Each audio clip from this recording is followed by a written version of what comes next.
O Senhor esteja convosco.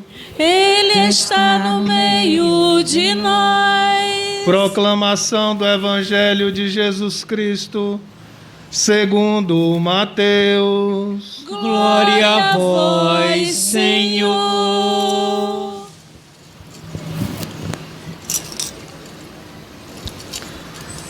Naquele tempo, disse Jesus aos seus discípulos: Ficai atentos para não praticar a vossa justiça na frente dos homens, só para serdes vistos por eles. Caso contrário, não recebereis a recompensa do vosso Pai que está nos céus. Por isso, quando deres esmola, não toques a trombeta diante de ti, como fazem os hipócritas nas sinagogas e nas ruas, para serem elogiados pelos homens. Em verdade vos digo, eles já receberam a sua recompensa. Ao contrário, quando deres esmola, que a tua mão esquerda não saiba o que faz a tua mão direita, de modo que a tua esmola fique oculta. E o teu Pai, que vê o que está oculto, te dará a recompensa. Quando orardes, não sejais como os hipócritas, que gostam de rezar em pé nas sinagogas e nas esquinas das praças, para serem vistos pelos homens. Em verdade vos digo, eles já receberam a sua recompensa. Ao contrário, quando tu orares, entra no teu quarto, fecha a porta e reza ao teu Pai que está oculto. E o teu Pai, que vê o que está escondido, te dará a recompensa. Quando jejuardes, não fiqueis com o rosto triste como os hipócritas. Eles desfiguram o rosto, para que os homens vejam que estão jejuando. Em verdade vos digo, eles já receberam a sua recompensa. Tu, porém, quando jejuares, perfuma a cabeça e lava o rosto, para que os homens não vejam que tu estás jejuando, mas somente teu Pai, que está oculto. E o teu Pai, que vê o que está escondido, te dará a recompensa. Palavra da salvação. Glória a vós, Senhor.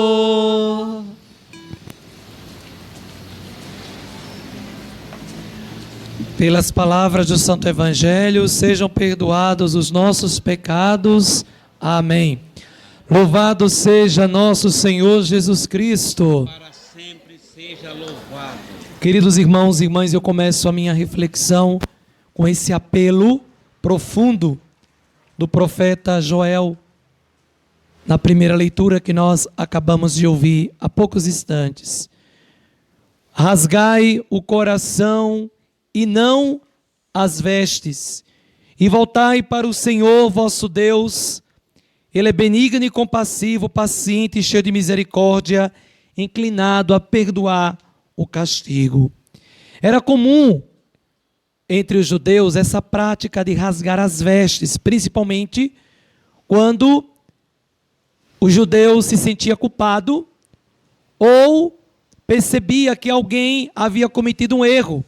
Então esse gesto de rasgar as vestes era uma atitude de denúncia contra si mesmo, mas também contra o erro do outro. O profeta Joel, ele é profundo quando ele diz assim, olha, não adianta rasgar as vestes, se não é capaz de rasgar também o coração. Muitas vezes o nosso coração está envolvido pela veste do pecado, né? Muitas vezes nosso coração está revestido da veste do orgulho, da vaidade, da mentira, da ambição e da inveja. Não adianta a gente praticar gestos exteriores se o nosso coração não se converteu para Deus. Com isso, a palavra não está dizendo que as práticas penitenciais, como por exemplo o jejum, a oração e a esmola, não têm valor diante de Deus. Pelo contrário, Deus quer que nós pratiquemos esses atos penitenciais, essas práticas de mortificação. Mas nosso Senhor, no Evangelho, Ele vai nos dizer de uma maneira bem clara que de nada adianta a gente praticar uma caridade, que é a mesma coisa que a esmola, de nada adianta a gente praticar a oração e o jejum se o nosso coração não estiver disposto a mudar. Muita gente pratica atos penitenciais, mas continua com o coração duro. Não é capaz de perdoar, não é capaz de amar, não é capaz de fazer o bem. Essa prática penitencial, ela é aceita por Deus? Não é. E os fariseus faziam isso. Por isso nosso Senhor vai dizer que nós nos tornamos hipócritas, como os fariseus, quando nós nos apegamos às práticas exteriores, mas não mergulhamos na essência, que é a conversão do coração. De nada adianta, por exemplo, eu jejuar, se eu não pego aquele alimento e eu procuro doar a uma pessoa que está passando fome. De nada adianta, por exemplo, eu rezar, se a minha oração não me leva a procurar o irmão e pedir perdão, ou a perdoá-lo quando ele precisar de mim, do meu perdão. De nada adianta, por exemplo, eu praticar a caridade, se eu fizer motivado pelo gesto da exibição, de querer me mostrar, de querer mostrar para os outros que eu sou bom. Minha gente, nosso Senhor diz que a nossa caridade tem que ser feita no escondimento, em segredo. Da mesma forma, a oração, da mesma forma, o jejum. Quanto mais a gente fizer as coisas com discrição, mais Deus vai acolher a nossa prática penitencial. Vocês estão entendendo a intenção de Jesus quando Ele fala do verdadeiro sentido da esmola, da oração e do jejum? Ele quer nos dizer o seguinte, que nós não podemos imitar os fariseus, que fazem as coisas simplesmente para se mostrar, para serem vistos pelos outros. Não, o cristão tem que fazer as coisas com discrição, em segredo. Aí sim, essa prática será acolhida por Deus. Meus caros irmãos e irmãs, nós estamos iniciando o tempo de preparação para a Páscoa do Senhor Jesus. É um tempo favorável para a gente buscar a conversão do nosso coração. Seria tão importante que junto com o jejum do alimento, a abstinência de carne, nós pudéssemos também fazer um outro jejum que é mais difícil, sabe qual é? O jejum das palavras. Tem gente que não consegue ficar calado um minuto sequer.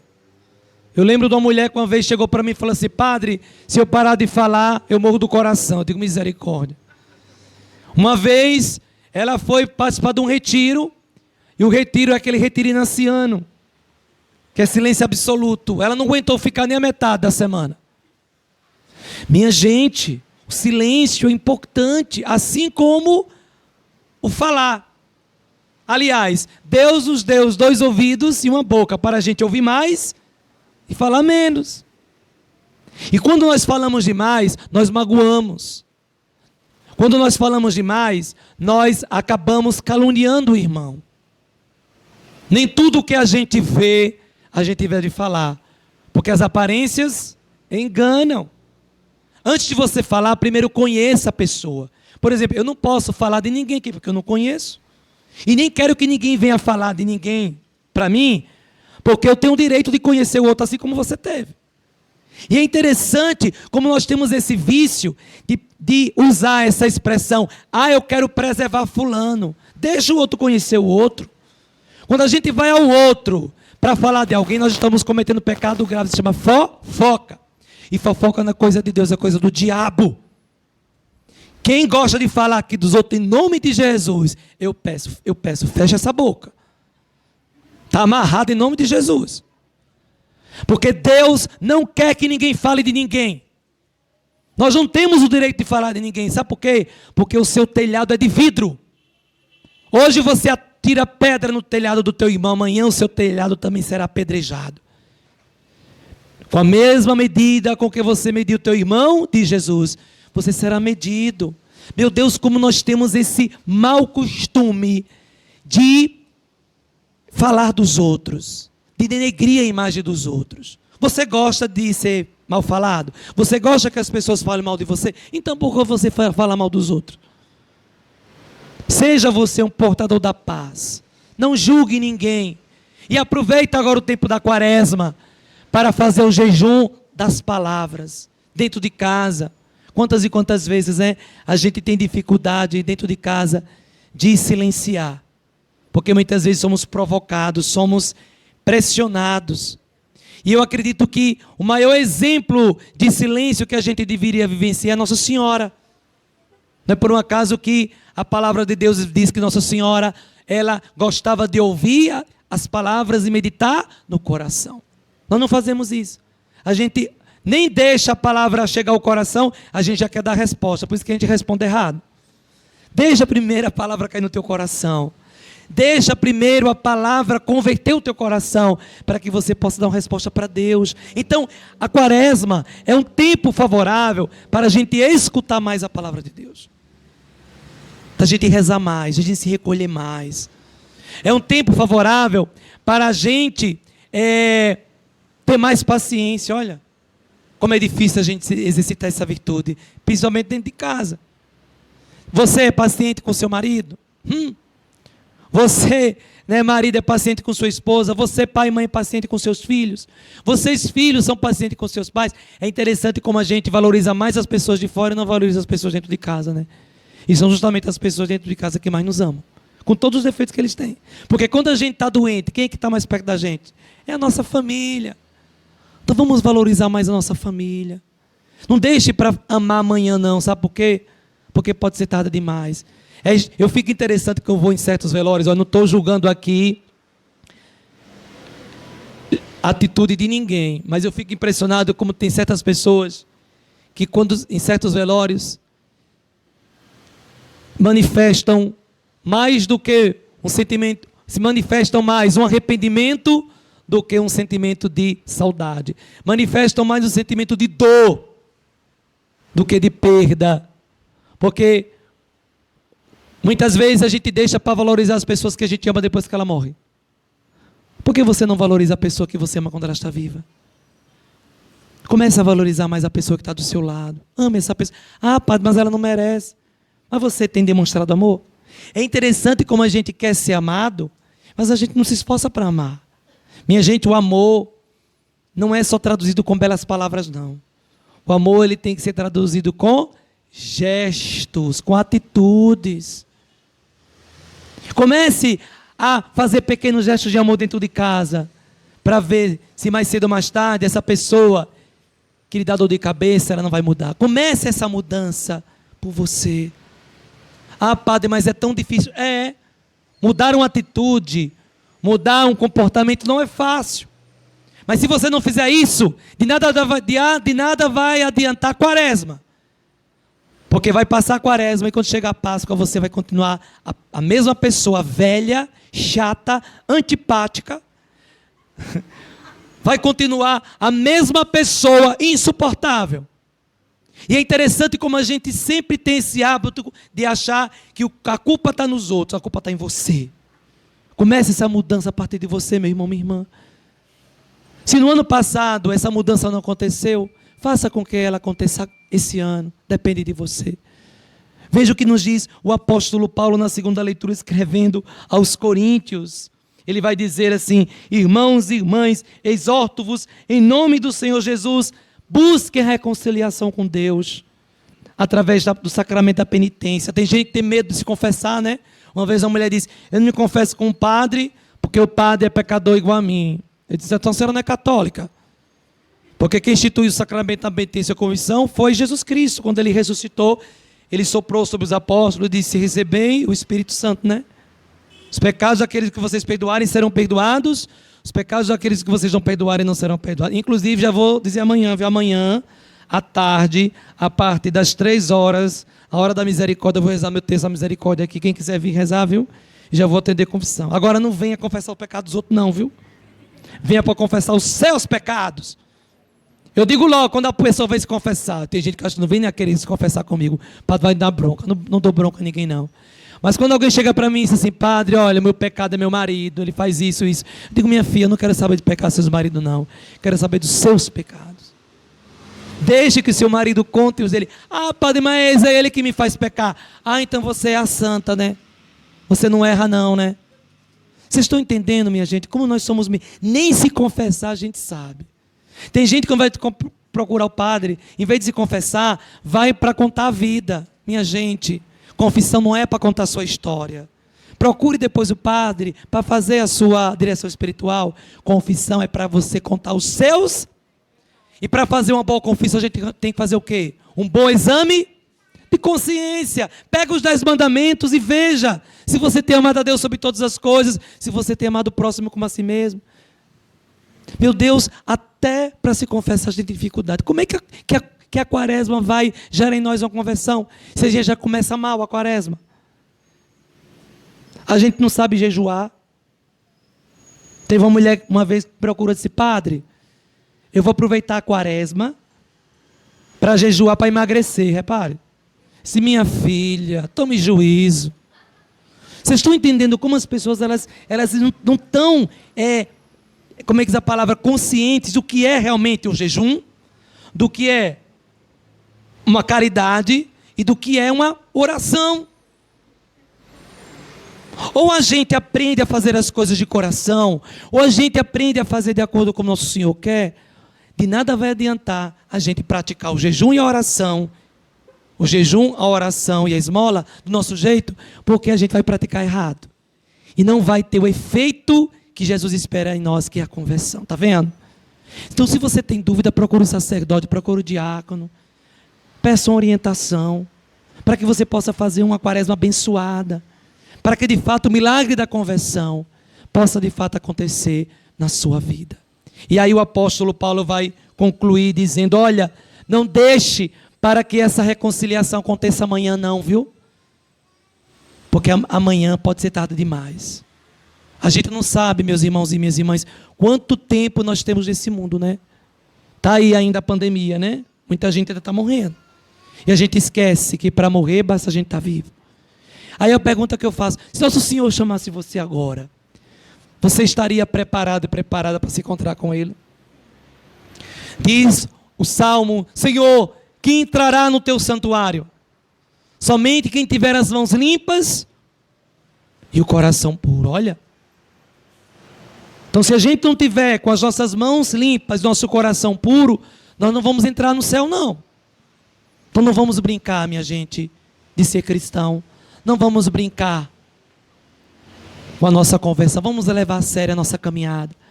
Vamos deixar que esse tempo de preparação para a Páscoa seja de fato um retiro profundo em nossas vidas, para que nós possamos, na Páscoa, ressurgir com Cristo para a vida nova. Eu concluo essa minha reflexão, lembrando a todos que todos os anos, nesse tempo da Quaresma, a igreja propõe como gesto concreto de solidariedade a campanha da... E esse ano, como bem falou a nossa comentarista, né? O tema da campanha da fraternidade é fraternidade e políticas públicas. Olha, não tem nada a ver com política partidária, viu? A Igreja Católica não tem partido. Viu? Então está errado ali, né? E educação, por isso que eu errei, justamente. Então é raro ali. Então o tema desse ano, corrigindo, o tema da campanha da fraternidade é fraternidade e educação, com o lema ensinai, ou melhor, fala com sabedoria, peraí, eu sei, fala com sabedoria e ensina com amor. Fala com sabedoria e ensina com amor. Às vezes, a gente tem dificuldade de falar, porque a gente fala com arrogância. Quando a gente vai corrigir alguém, não se corrige alguém em público. Corrige a pessoa em particular. E vocês que são pais, como é que vocês têm corrigido os filhos de vocês, hein? Isso é muito sério. Quando você tem falado com sabedoria, e essa sabedoria que a palavra de Deus nos ensina, não é a sabedoria humana, é a sabedoria divina, sabedoria de Deus. Aí como é que a gente vai falar com sabedoria se a gente nem conhece a palavra de Deus, se a gente não reza a palavra de Deus, se a gente não medita a palavra de Deus, se a gente mal conhece os mandamentos? Eu tenho certeza que se eu perguntar agora para vocês quais são os 10 mandamentos, tem gente que não vai saber responder. Ah, padre, eu lembro quando eu era catequizando. Minha gente, os mandamentos de Deus é para estar escrito no nosso coração, na nossa mente. Embora nosso Senhor tenha resumido os 10 em 2, mas não é para a gente esquecer dos outros 8 não. Não é? Então, veja como nós católicos precisamos ter mais contato com a palavra de Deus. Por isso que a nossa fé é superficial.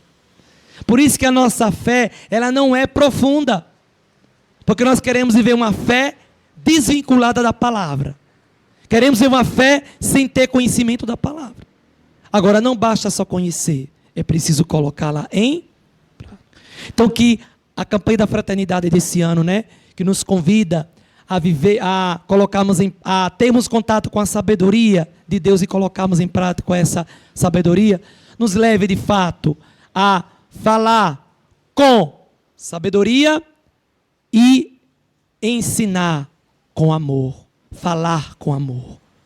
E para falar com amor, a gente precisa ter cuidado para não magoar. Para falar com amor, a gente precisa ter humildade. E para falar, a gente precisa conhecer os outros para não julgar e nem condenar. Peçamos então ao Senhor, neste tempo da Quaresma, a graça da conversão dos nossos corações e a graça de mergulharmos profundamente na experiência da transformação da nossa mente e do nosso coração. Que assim seja. Amém.